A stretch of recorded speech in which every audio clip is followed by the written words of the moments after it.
যে কারাগার তৈরি করা হয়েছে অপরাধীকে শাস্তি শৃঙ্খলার মধ্য দিয়ে পরিশুদ্ধ করার জন্য, সে কারাগার থেকেই বাইরের অপরাধ, মাদক, চাঁদাবাজি সবকিছু নিয়ন্ত্রণ করছে বন্দীরা। দেশের সবচেয়ে গুরুত্বপূর্ণ দুই কারাগার, কেরানীগঞ্জের ঢাকা কেন্দ্রীয় কারাগার ও গাজীপুরের কাশিমপুর কারাগারের বিষয়ে উঠে এসেছে এমন চাঞ্চল্যকর তথ্য, যেখানে বন্দীরা টাকা দিয়ে অবৈধভাবে মুঠোফোন ব্যবহার করে বাইরের মাদক কারবার, সন্ত্রাস, চাঁদাবাজি এমনকি দিচ্ছেন রাজনৈতিক নির্দেশনাও। পুলিশের বিশেষ শাখা এসপির একটি প্রতিবেদনে উঠে এসেছে এই তথ্য।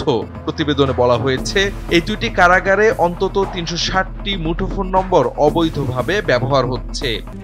RICL TMX, যুগের পর যুগ স্থাপনা থাকে মজবুত। এর মধ্যে ঢাকা কেন্দ্রীয় কারাগারে ৭৯টি ও কাশিমপুর হাই সিকিউরিটি কেন্দ্রীয় কারাগারে ২৮১টি নাম্বার চিহ্নিত করা হয়েছে। এবছরের জানুয়ারি থেকে আগস্ট পর্যন্ত তথ্য প্রযুক্তি ব্যবহার করে এই নজরদারি চালায় এসপি। প্রায় ২,৫৫,৭৫২টি নম্বর বিশ্লেষণ করে অবৈধভাবে ব্যবহৃত ৩৬০টি নম্বর চিহ্নিত করা হয়। এসপির প্রতিবেদনের আলোকে প্রথম আলোর অনুসন্ধানেও মিলেছে এসব কার্যক্রম পরিচালনার খবর।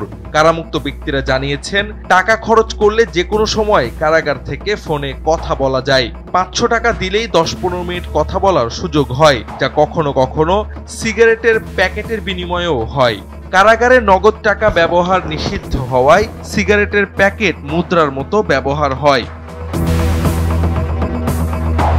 এছাড়া বন্দীরা বিভিন্ন কৌশলে ছোট আকারের ফোন কারাগারে নিয়ে আসে, যা কখনো কখনো স্ক্যানারেও ধরা পড়ে না বলে জানিয়েছেন কারা মহাপরিদর্শক ব্রিগেডিয়ার জেনারেল সৈয়দ মোহাম্মদ মোতাহের। তিনি বলেন, কখনো কখনো বন্দীরা পায়ুপথে লুকিয়ে ফোন নিয়ে আসে, আবার বাইরে থেকে মাদক ও মুঠোফোন বিশেষ কায়দায় পেঁচিয়ে বলের মতো করে ভেতরে নিক্ষেপ করার কৌশলও ব্যবহার করা হয়।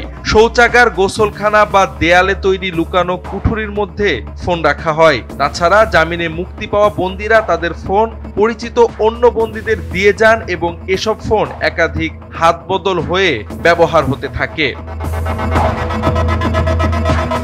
এই অবৈধ মুঠোফোন ব্যবহারের মাধ্যমে বন্দীরা চাঁদাবাজি থেকে শুরু করে মাদক ব্যবসা নিয়ন্ত্রণ করছে, এমনকি সশস্ত্র সন্ত্রাসী গ্রুপ পরিচালনারও তথ্য উঠে এসেছে।